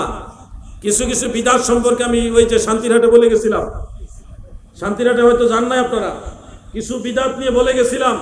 বিদআত সম্পর্কে আপনাদের জানতে হবে, জনে জনে জানতে হবে। শুধু আলাউদ্দিন জিহাদি একা বললে হবে না, সবাই বলতে হবে। এই যে আমাদের চিস্তি টিভি আছে, অন্যান্য চ্যানেলে যে আলোচনাগুলি হয় এগুলি শেয়ার করে দিবেন, সবাইকে জানার সুযোগ করে দিবেন। একটা সময় দেখবেন এরা যে বিদআত বিদআত কয়, এদের যখন দেখবেন এদের ভিতরে অনেক কাজ আছে যেগুলি বিদআত, স্বীকৃত বিদআত, নাজায়েজ না জায়েজ বিদআত, তখন দেখবেন ব্যাটারি ডাউন হয়ে যাবে, তারা বুঝবে। আমি আজকে ওই দিনও শান্তিরহাট বলছি, আজকেও বলছি, জুমার নামাজের খুতবার ভিতরে বিদআত আছে, এটা তো নিশ্চয়ই আপনাদের জানা আছে নাকি?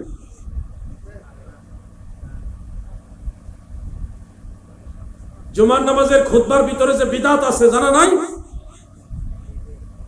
নাই। তাহলে শুনুন, জুমার নামাজের খুতবা এক সময় আহলে বাইত রাসূলকে গালাগালি করা হইতো। উমাইয়াদের কোন কোন শাসকরা জুমার নামাজের খুতবায় মাওলা আলীকে গালি দিত। আমিরে মুআবিয়া রাদিয়াল্লাহু আনহু না, পরবর্তীতে অন্য উমাইয়ার 2-1 শাসক বা একাধিক শাসক তারা মাওলা আলীকে গালি দিত। হযরত ওমর ইবনে আব্দুল আজিজ রাহমাতুল্লাহ আলাইহি তিনার আমলে আইসা সেই গালাগালি বন্ধ করা হয়েছে।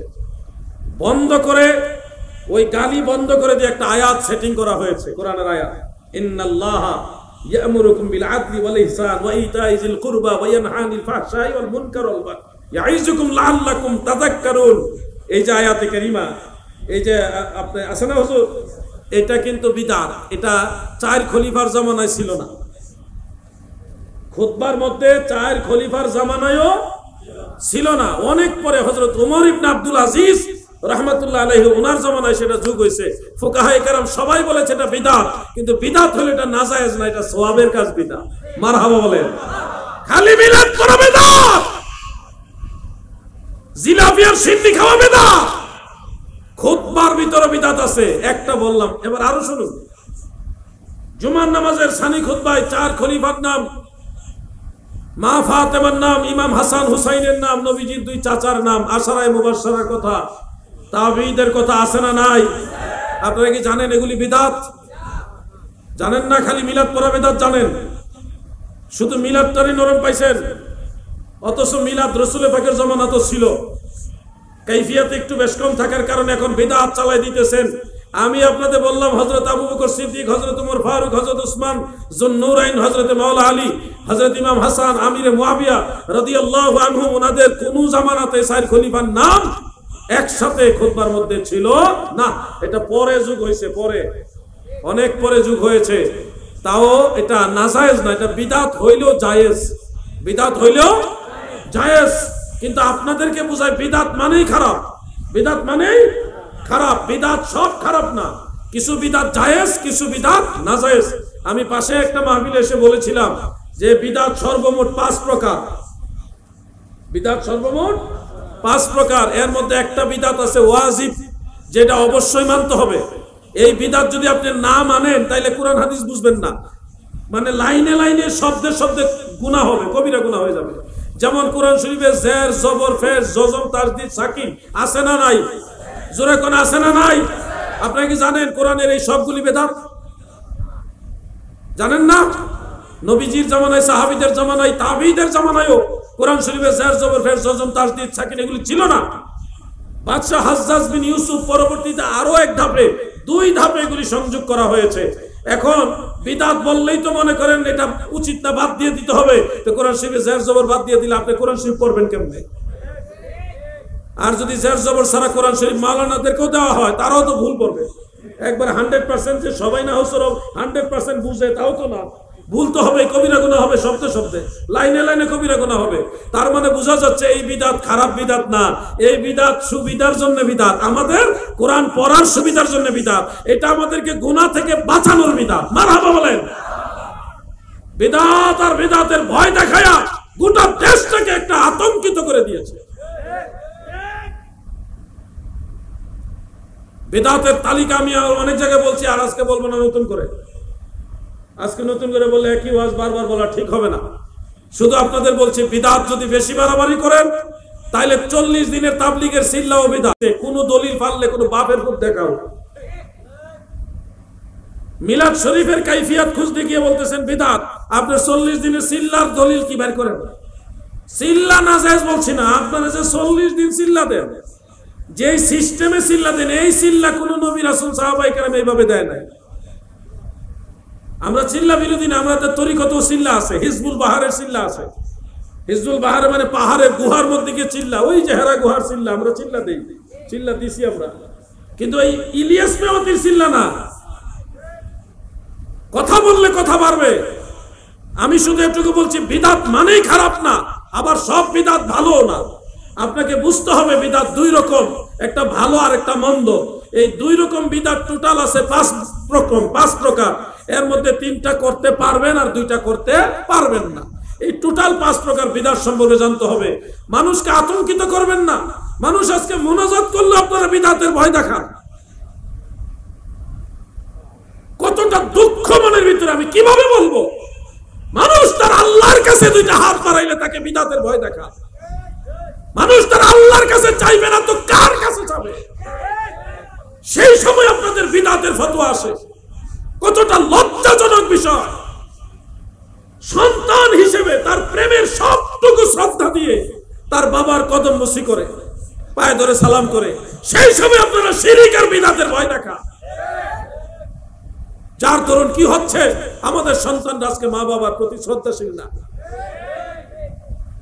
যুবকরা আগে চাকরিতে যাওয়ার সময়, পরীক্ষা যাওয়ার সময়, দূরে কোথাও যাওয়ার সময়, গুরুত্বপূর্ণ কোনো কাজে যাওয়ার সময় মা বাবার পায়ে সালাম কইরা দোয়া নিয়ে তারপরে যাইতো। আর এখন ফতোয়া দিচ্ছে মাথা নত করলে শিরিক হয়ে যাবে, পায়ে ধরে সালাম না, এটা শিরিক।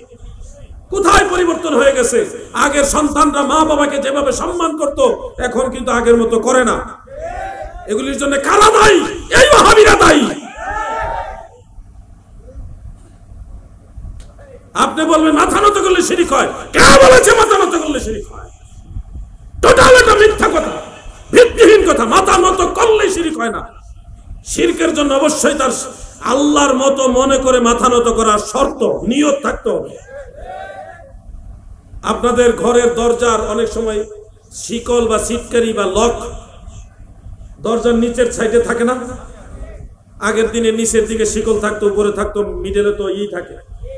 এখন সিটকারি থাকে, লক নিচেও থাকে, মিডলে থাকে, উপরেও থাকে। ধরেন আপনার দরজার একটা লক নিচের দিকে আছে, অধিকতর সেফটির জন্য মানুষ 3-4টা লক লাগায়। এখন আপনি যে নিচের লকটা খুলতে যাবেন, তো মাথাটা একটু নিচে যাবে না? তাহলে কি দরজার কাছে আপনার শিরিক হয়ে গেল? শিরিক কি এত সস্তা? পাইকারি দরে যে শিরিক বিক্রি করতেছেন, শিরিকের দর দেখাইয়া মানুষের সম্মান তাজিম টোটাল নষ্ট করে দিচ্ছে। গরু বাজারে গিয়ে আপনি গরু কিনতে গেলেন, ঘটনাক্রমে বাজারে বা গুরুত্বপূর্ণ একটা মজমার মধ্যে আপনার হাত থেকে টাকা নিচে পড়ে গেল বা একটা গুরুত্বপূর্ণ জিনিস নিচে পড়ে গেল, চতুর্দিকে মানুষ আছে, আপনার এই মূল্যবান টাকা অথবা এই সম্পদটা নিচে থেকে তুলবেন না? তুলতে গেলে তো আশেপাশের মানুষদের কাছে আপনার মাথার নিচে চলে যাবে, তাই বলে কি শিরিক হয়ে যাবে? শিরিক কি এত সস্তা হয়ে গেছে? শিরিক কাকে বলে এটাই এই জাতি জানে না। শুধু শিরক আর বিদআতের ভয় দেখায় মানুষকে ইবাদত থেকে দূরে সরিয়ে দিচ্ছে। এটা তাদের একটা দুরভিসন্ধি, একটা ষড়যন্ত্র, চক্রান্ত। এরা মানুষের আবেগটা নষ্ট করে, ধর্মীয় যে একটা আবেগ, এটা নষ্ট করে দিতে চায়। আমার কথা বেজার হচ্ছে? আমি একটু উচিত কথা বলি, একটু জোরে কথা বলি, এটা আমার অভ্যাস। আমি কারো উপরে রাগান্বিত হয়ে বলছি না, এটা আমার অভ্যাস, মানে এরকমই আমি। আপনি মনে করবেন না যে আপনার সাথে আমি ঝগড়া করার জন্য বলতেছি, আমার কথার স্টাইলটা এরকম। প্লিজ আমার এই কথা আপনি রাগান্বিত হবেন না। অনেকে মিষ্টি মিষ্টি কথা বলে, আমার এটা হলো বুম বাস্টিং গলা, মানে আমার সিস্টেমটা এরকম। কিন্তু আমি আপনার সাথে রাগান্বিত হয়ে কথা বলছি না, মানে আমার সিস্টেমটা এরকম। শুধু আপনাদের বুঝাতে চাচ্ছি, ইসলাম বুঝতে হবে, সঠিক মেসেজটা আপনাকে নিতে হবে। শিরক আর বিদআতের ভয় কথায় কথায় যারা দেখায়, এরা হলো খারিজি। এরা কি বলেন? খারিজি। আমি বলছি না, আল্লাহ রাসূল বলেছেন।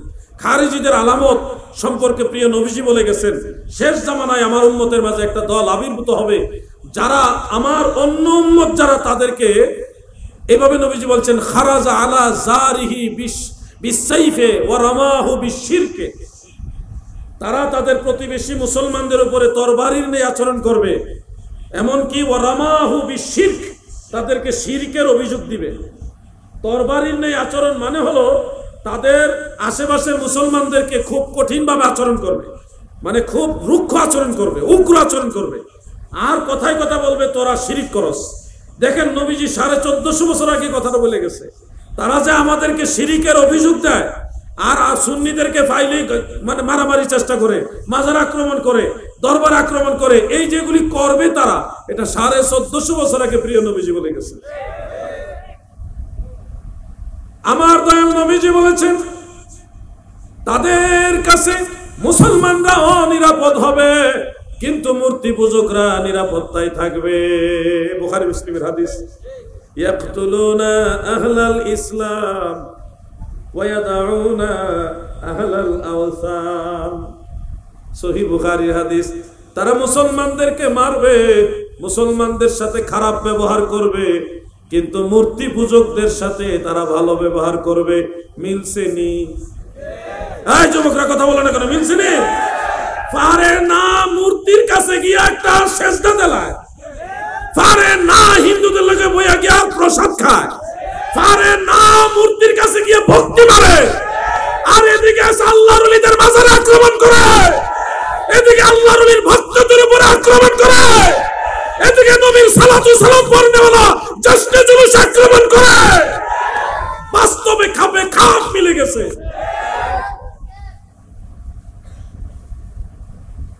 একেবারে কাটাই কাটাই মিলে গেছে। আমরা সুন্নিরা আজ পর্যন্ত দেখেন কত মাহফিল হয়, কত মাহফিল আমাদের বিরুদ্ধে ওয়াজ হয়, ওলি আল্লাহর বিরুদ্ধে ওয়াজ হয়, আমরা কিন্তু মাহফিল আক্রমণ করি না। আমরা কি করি? পাল্টা আরেকটা মাহফিল দেই, দিয়ে আমাদের সুন্নি আলেমদের আইনে এটার জবাব দেই। এটা আমাদের নীতি। মারামারিতে আমরা যাই না, কিন্তু তারা আমাদের জশ্নে জুলুস আক্রমণ করছে, আমাদের মাহফিল আক্রমণ করে, আমাদের সুন্নি আলেমদের উপর আক্রমণ করে। তাহলে উগ্রতা কোথায়? উগ্রতা, হিংস্রতা তো তাদের মধ্যে। এটার নাম তো ইসলাম না। তুমি যদি সঠিক হও, সত্যবাদী হও, হক হও, তাহলে কোরআন হাদিস নিয়ে বসো, সত্য যেটা বের হয়ে আসবে। ঠিক কিনা বলেন? এই যে কয়েকদিন আগে আমি শেরপুর গিয়েছিলাম, মাওলানা হাসনাইন আহমদ আল কাদেরী সাহেব, মাওলানা হাসানুর রহমান হুসাইন নকশবন্দি সাহেব সহ কয়েকজন আমরা গিয়েছি। সেখানকার কিছু আলেম, কওমি অঙ্গনের আলেম, তারা বিভিন্ন বিষয়ে অভিযোগ দিল যে এটা শিরক, ওটা বেদাত। আমাদের সুন্নি দরবারে যারা আছেন তারা আমাদেরকে বলছেন আপনারা একটা আসেন, আমরা গেছি, অল্প কিছু কিতাবও নিয়ে গেলাম, বেশি একটা প্রচারও করি নাই, করলে আবার আইতো না, এজন্য প্রচার না করে গেছি। সেনাবাহিনীর লোক মেজর ছিল সেখানে, এমনকি সেখানে ডিসি সাহেবের নেতৃত্বে ডাকা হয়েছে আমাদেরকে, এবং এনএসআই লোক ছিল, ডিএসবির লোক ছিল, গোয়েন্দা সংস্থার বেশ কয়েকটা লোক ছিল, আওয়ামী লীগ, বিএনপি সব ধরনের লোকই সেখানে ছিল, এবং জামাত ইসলামের যে লিডার ওই জেলার আমির উনিও ছিল, মানে সব দলের লোক সেখানে উপস্থিত। যারা ডাকছে শিরিক বেদাতের ভয় দেখায় সে ওয়াহাবিরাই নাই। আমরা গিয়ে বসে আছি, 2.5 ঘন্টা বসে আছিলাম ডিসি সাহেবের অফিসে, সন্ধ্যা পর্যন্ত। আসরের নামাজ পড়ছি ওখানে মাঝখানে, 2.5 ঘন্টা ওখানে বসে থেকে শেষে ডিসি সাহেব কইলো ফোন টোন দেওয়াইছে, আইতাছি আসতেছি এই করে, আর আসেই না। শেষে আমরা ওখান থেকে সসম্মানী ডিসি সাহেবের কাছ থেকে বিদায় নিয়ে চলে আসছে।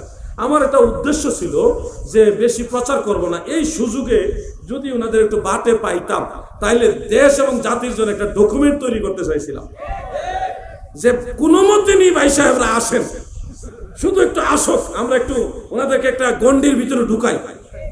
এখানে ঢুকে গেলে তার বাইরে যেতে পারবো না, সেনাবাহিনী লাঠির বাড়ি সোজা করে নেব, একবারে লাল বানাই ছেড়ে দিব। সব বাহিনী রেডি ছিল সেখানে, পুলিশ বাহিনী তো আসিলই, এরা তো আসেই, আমাদের সেনাবাহিনী পর্যন্ত এখানে পর্যাপ্ত ছিল।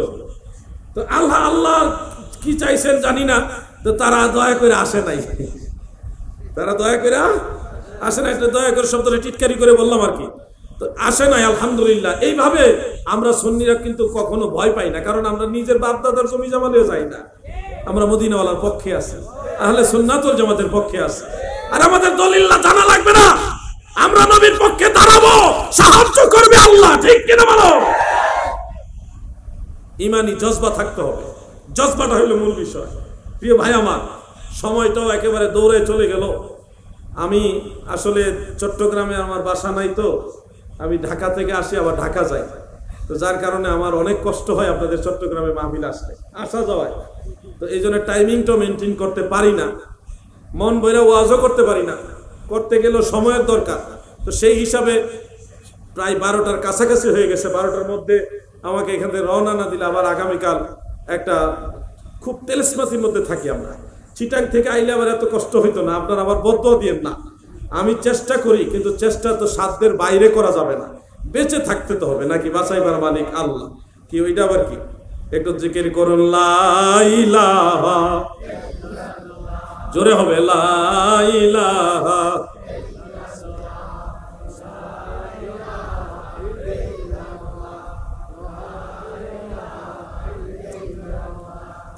লা ইলাহা ইল্লাল্লাহ, করেন না সবাই, লা ইলাহা,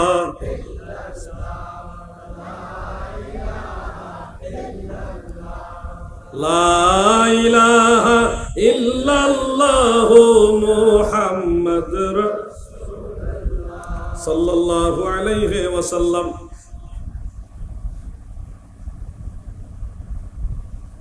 বর্তমান সময়ের একটা প্রাসঙ্গিক বিষয় নিয়ে ইঙ্গিতে একটা কথা বলতে চাই।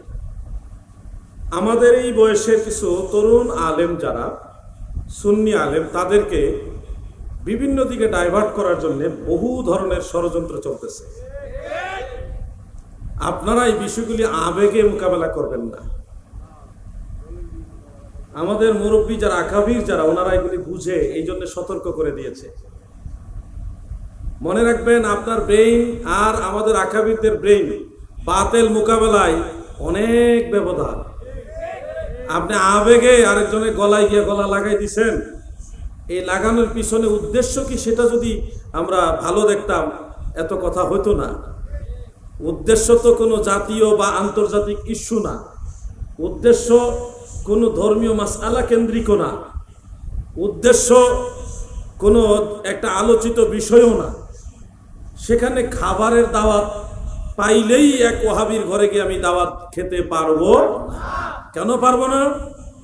আল্লাহর রসুল নিষেধ করেছেন, সাহাবাই কেরাম বলেছে খারিজিদের সাথে খাওয়া দাওয়া করবে না।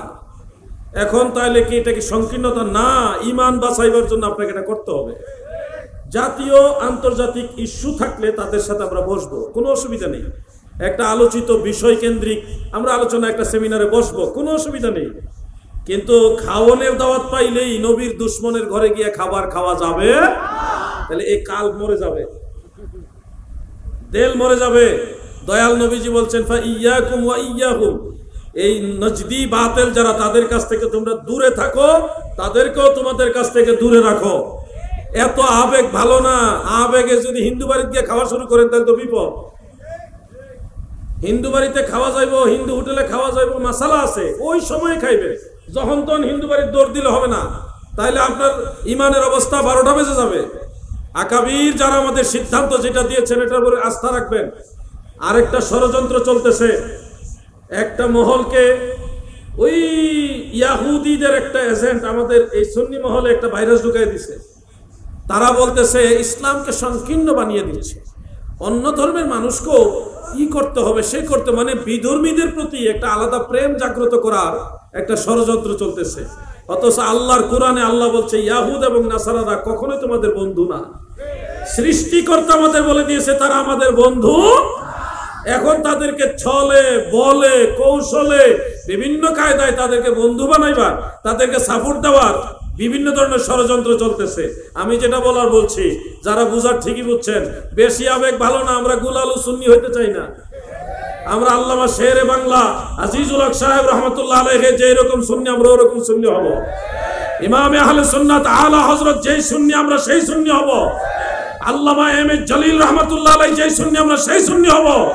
আল্লামা গাজী আকবর আলী রেজভী রহমতুল্লাহ যেই সুন্নি, আগের আকাবিররা যেরকম সুন্নি, আমরা ওই রকম সুন্নি হব। গোলালু সুন্নি হবেন না, তাহলে আমও হারাইবেন, সালাও হারাইবেন। তওবা শুধু ঈমান গেলেই মানুষ করে না। আমার দয়াল নবীজি দৈনিক 70 বার তওবা করতেন। কেন করতেন? উম্মতের গুনাহ মাফের জন্য। কোন কোন বর্ণনা আছে প্রিয় নবীজি 100 বার তওবা ইস্তেগফার পাঠ করতেন। কেন করতেন? উম্মতের গুনাহ মাফের জন্য। এর মানে তওবা করলেই যে ঈমান চলে গেছে তা না। এই ব্যাককলের দলেরা জানে না তওবা অনেক কারণে করা হয়। তওবার ইনভাইটেশন দেওয়া হয়েছে ওনাদের ঈমান যেন নষ্ট না হয়, এই ব্যাপারে অনড় থাকার জন্য। ঈমান যেন নষ্ট না হয়, কারণ ওয়াহাবীদের সাথে বুক মিলাইলে ঈমান চলে যায়, এটা আমরা বলি না কখনো। আমরা সতর্ক করছি, সাবধান, রেড সিগন্যালের কাছে চলে গেছেন। এত আবেগ ভালো না। আবেগে বউরে মা ডাকলে হবে না। যে আমি মা ডাকছি, মা ডাকটা কত সুন্দর মজা। স্ত্রীকে আবেগের ঠেলায় মা ডাকলে হবে না। এত আবেগ ভালো না। যারা আল্লাহ রসুলের ইজ্জতের উপর আঘাত করে, নবীজিকে নিরক্ষর বলে, আল্লাহর হাবিবকে সিক্স প্যাক বলে, এতগুলি শব্দ চয়ন দিয়ে নবীজিকে আঘাত করেছে, উম্মুল মুমিনিন খাদিজাতুল কুবরাকে আঘাত করেছে, এতগুলি কুস্তাকি করেছে, এরপরও আমাকে দুনিয়ার এই আসমান সমান স্বর্ণ দিলেও তো নবীর এই দুশমনের সাথে আমি কোলাকুলি করব না। বিভিন্ন প্রয়োজনে আলোচনা হতে পারে, আলোচনা হবে, সেমিনার হবে, যে কোনো ইস্যুকেন্দ্রিক মিটিং হবে, কিন্তু গলাগুলি কুলাকুলি নবীর দুশমনের সাথে হবে। ইমানের ব্যাপার। এত আবেগ ভালো না। যা বলার বলছি, বুঝলে বুঝবেন, না বুঝলে নাই। আমি আপনার মতো গুলালু সুন্নি না। আমার ইমানের দাম আছে। হ্যাঁ, আমাদের ইমান এত নরবরে যে আরেকজন শুইলে ইমান চলে যারে বুকা, তোমাকে কে বলেছে ইমান চলে গেছে? আর ইমান চলে যাওয়ার জন্য তওবা করতে হবে। এই তওবা হলো ইমান যেন চলে না যায়, নিজের অবস্থানে স্থির থাকার জন্য। সুন্নি হিসেবে আমি আসি, এটা বুঝাইবার জন্য তওবা করতে হবে। নাইলে উনি যে সুন্নি আছে এটা আমরা বুঝতাম কেমনে? কাকের ইয়েতে কুকিলের বাচ্চাও হয়। অতএব আমরা আবেগে কিন্তু আমরা শায়েখ চিনি না। আমরা মদিনাওয়ালার বাইরে, সুন্নিয়তের বাইরে কোন শায়েখ চিনি না। আল্লামা বাকি বিল্লাহ জালালি রহমাতুল্লাহ আলাইহির লাশের সাথে গাদ্দারি করবেন না। আমরা ওনার জানাজা নামাজটা পর্যন্ত পড়তে পারি না। আল্লামা বাকি বিল্লাহ জালালি নারায়ণগঞ্জের, ওনার লাশটা পর্যন্ত আমরা পাই না। ওয়াহাবীরা গুম করে দিয়েছে লাশটা। সেই লাশের সাথে গাদ্দারি করবেন না। আল্লামা গাজী শেরে বাংলা, তিনার রক্তের সাথে গাদ্দারি করে মেনে নেব না। বৃহৎ স্বার্থে কিছু বলি না। ভবিষ্যতে যেন এই ধরনের এত আবেগ না হয়। সুন্নিয়ত সব সময় ছিল, আছে, থাকবে। বাতিলদের সাথে প্রয়োজনে মিটিং হবে, আলোচনা করা হবে, ইস্যু কেন্দ্রিক হবে, কোন একটা জাতীয় বা আন্তর্জাতিক যে কোনো একটা সেমিনার হতে পারে, হবে। কিন্তু অতি আবেগে কাউকে না জানাইয়া বারবার এত আবেগ প্রকাশ করা ঠিক হবে। আমি এটা বললাম যেই কারণে বলছি, সবাই যারা বুঝার তারা বুঝছেন, আর না বুঝলে কিছু করার নাই। এর বাইরে যাওয়ার কোনো সুযোগ নাই। আল্লামা প্রিন্সিপাল ওসিউর রহমান সাহেব মাদ্দাজিল্লাহুল আলী হুজুরের ফায়সালার উপরে আর কোনো ফায়সালা। আমি আর আলোচনার সামনে গেলাম না। এটা একটা ভাই দিছেন, আমি কি অ্যালাউ করব?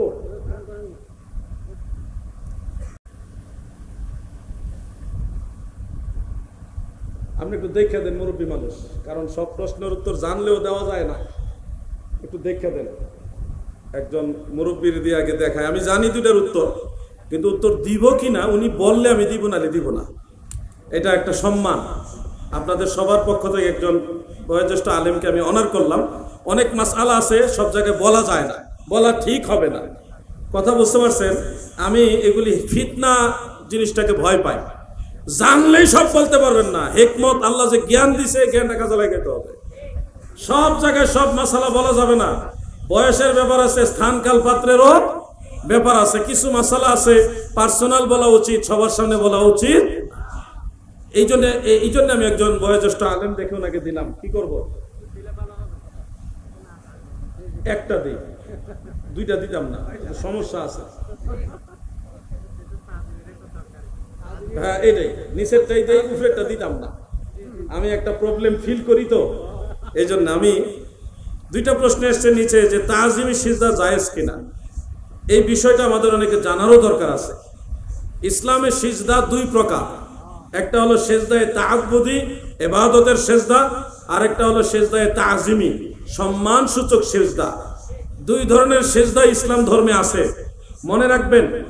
সেজদায়ে তাআব্বুদি যেটা, ইবাদতের সেজদা যেটা, এটা একমাত্র আল্লাহ তাআলার জন্যই। মহান সৃষ্টিকর্তা আল্লাহ জাল্লা শানুহু আম্মা নওয়ালুহু ব্যতীত অন্য কাউকে কোনো সময় কোনো ক্রমে যদি সেজদায়ে তাআব্বুদি কেউ দেয়, তাহলে সাথে সাথে সে ব্যক্তি মুশরিক হবে এবং ঈমান থেকে খারেজ হয়ে যাবে, কাফের হয়ে যাবে। এই ব্যাপারে কারো কোনো ইখতিলাফ নাই। দ্বিতীয় যে সিজদা রয়েছে, সিজদায়ে তাহিয়া বা সিজদায়ে তাজিমি, এটা হলো সম্মানসূচক সিজদা। এটা ইসলাম ধর্মে আছে, তবে অন্য অনেক নবীদের শরীয়তে এটা ছিল। আমাদের দয়াল নবীজির শরীয়তে প্রিয় নবীজি নিষেধ করে দিয়েছেন, করা যাবে না। তো সাহিবুশ শরিয়াহ, মালিকুশ শরিয়াহ, সাহিবুল কুরআন আমার দয়াল নবী রাহমাতুল লিল আলামিন সাল্লামের ব্যাপারে জায়েজ ছিল। খুব মনোযোগ দিয়ে কথাগুলি শুনবেন। এবং তাফসিরে ইবনে কাসির সহ পবিত্র কোরআনের তাফসির করতে বহু কিতাবে এই কথাগুলি বিস্তারিত রয়েছে। হযরত আদম আলাইহিস সালামের জমানায় যে তাজিমি সেজদাটা, এটা সবার জন্য अवेलेबल জায়েজ ছিল না, শুধুমাত্র বাবা আদমের জন্য জায়েজ ছিল। আপনারা কোরআন শরীফে খেয়াল করলে দেখবেন, আল্লাহ তাআলা সব ফেরেশতাদেরকে বলেছিলেন, উসজুদু লি আদমা, তোমরা সবাই আদমের প্রতি সেজদাবনত হও। এখানে নাম মেনশন করে দিয়েছে, কাকে সেজদা দিতে হবে? আদমের দিকে একটা নাম মেনশন করে দিয়েছে। তার মানে এই সেজদাটা নির্দিষ্ট একটা ব্যক্তির জন্য খাস করা হয়েছে, উসজুদু লি আদমা। তো এই সেজদা জায়েজ ছিল, কিন্তু এটা খাস ভাবে শুধুমাত্র আদম আলাইহিস সালামের জন্য জায়েজ ছিল। আপনি যদি চেষ্টা করেন, আদম আলাইহিস সালামের পুত্র হযরতে নবিউল্লাহ শীস আলাইহিস সালাম তিনি সেজদা নিছেন, এটার দলিল পাবেন না। কারণ ওনাকে সেজদা দেওয়ার অনুমতি আল্লাহ দেন নাই, ওই ধরনের দলিল আমরা পাইনি। অতএব সেজদা তাজিমি আদম আলাইহিস সালামের জন্যই খাস ছিল, অন্য কারোর জন্য ছিল না। হযরত ইউসুফ আলাইহিস সালামের প্রতি যে সিজদার কথা সূরা ইউসুফের মধ্যে এসেছে, ওই যে 11 তারকা পিতামাতা, এই সে চন্দ্র সূর্য, এই সেজদার বিষয়টাও ইউসুফ আলাইহিস সালামের সাথেই সম্পৃক্ত। আপনি ভালোভাবে স্টাডি করে দেখুন, ইউসুফ নবীর 11 ভাই আর বাপ মা দুইজনে, 11 তারকা হলো 11 ভাই, চন্দ্র সূর্য হলো বাবা মা। এই যে 13 জন সেজদা দিয়েছে, এই ঘটনাটা একবারই সংঘটিত হয়েছে, বারবার না। ওনারা একবারই সেজদা দিয়েছেন, দ্বিতীয়বার আর দেন নাই। দ্বিতীয়বার ইউসুফ নবী আর সেজদা নেন নাই। তার মানে বিষয়টা হলো একটা নির্দিষ্ট সময় কেন্দ্রিক, নির্দিষ্ট ব্যক্তি কেন্দ্রিক। এটাকে কেন্দ্র করে পরবর্তীতে ইউসুফ নবীর অন্য উম্মতেরা ওনাকে সেজদা দিয়েছেন, এটারও কোনো দলিল।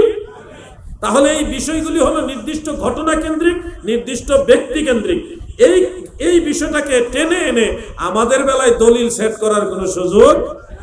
এই জন্য আহলে সুন্নাত ওয়াল জামাতের চূড়ান্ত রায় হলো, মহান আল্লাহ তাআলা ছাড়া আর কাউকে সেজদায়ে তাআব্বুদি হোক আর সেজদায়ে তাজিমি হোক, কোনো প্রকার সেজদা দেওয়া যাবে। আমি আপনাদেরকে সহজ করে একটা প্রশ্ন করি।